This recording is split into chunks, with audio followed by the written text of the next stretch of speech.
by Dr. Raymond Taylor. The opening of the Gospel of John is one of the most famous lines in religious literature.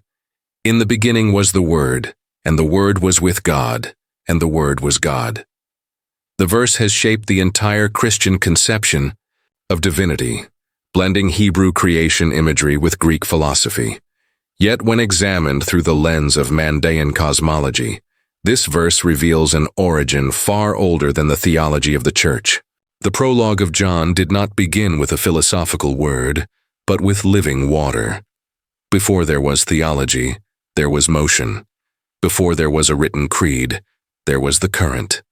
The Mandaeans, the last surviving Gnostic community from the ancient Near East, have preserved a creation story that predates the Gospel by centuries.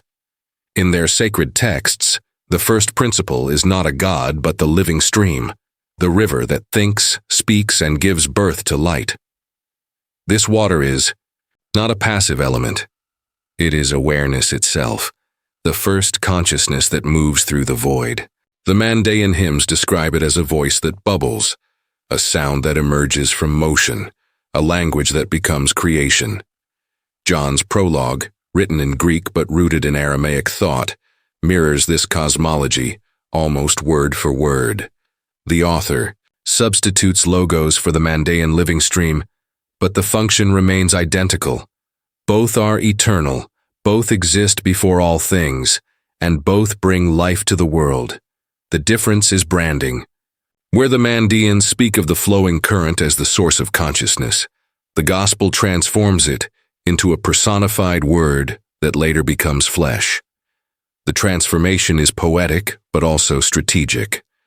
By converting the river into a divine being, the author could bridge the gap between Hellenistic philosophy and Eastern mysticism, creating a religion that could sell in both Alexandria and Rome.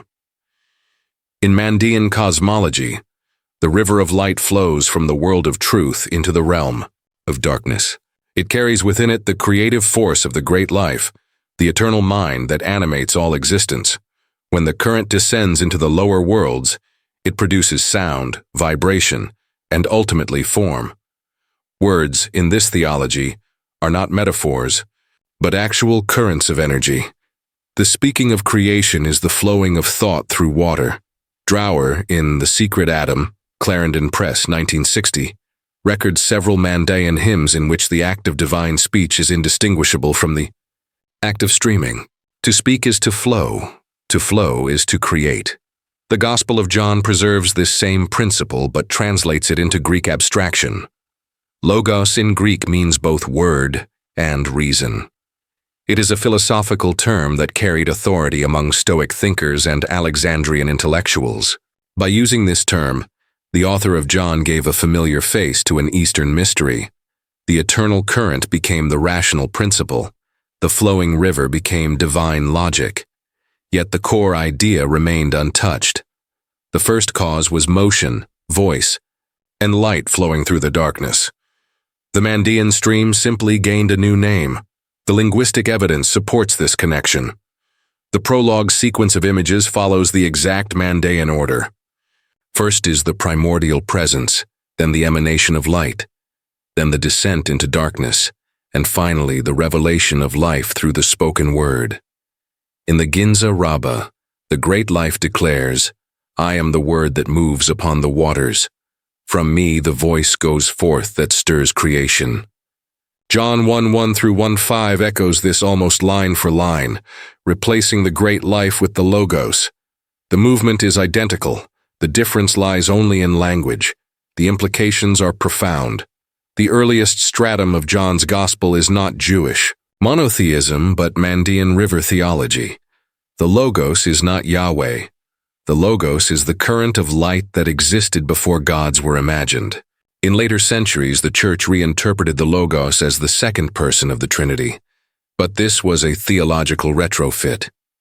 The original author was describing the same flowing consciousness that the Mandaeans called the living stream. The Gospel's opening, far from being an argument for divinity, is a hymn to water as the source of awareness. The Mandaeans themselves preserve an even clearer memory of this theology. In their rituals, baptism is not symbolic, but metaphysical. The initiate immerses in the river to re-enter the consciousness of the beginning. Each immersion reenacts the creation of the universe. The water remembers. It is both the mother and the messenger. To immerse is to recall the origin of being. The Gospel of John takes this sacred memory and encodes it into narrative form. The descent of the Logos into flesh becomes a literary image for the descent of the stream into matter. The incarnation is the flow itself entering the human condition. Scholars such as Edmondo Lupieri and Jorun Buckley have traced these correspondences with care.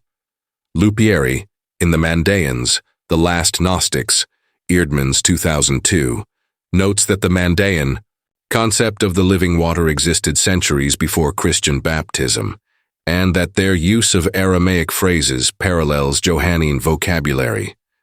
Buckley demonstrates that Mandaean rituals center on remembrance rather than repentance, making water the instrument of enlightenment rather than the symbol of cleansing. The Mandaeans' Ancient Texts and Modern People, Oxford University Press 2002. Both traditions agree on the same cosmological sequence: water first, then word, then world. By beginning his gospel with the Logos, the author of John was doing what every good storyteller in the ancient world did. He was translating. He took the sacred cosmology of the river sex and rendered it in philosophical Greek. He swapped river for word, current for thought, and light for logic. The goal was to create a theology that could be accepted by both Eastern mystics and Western scholars.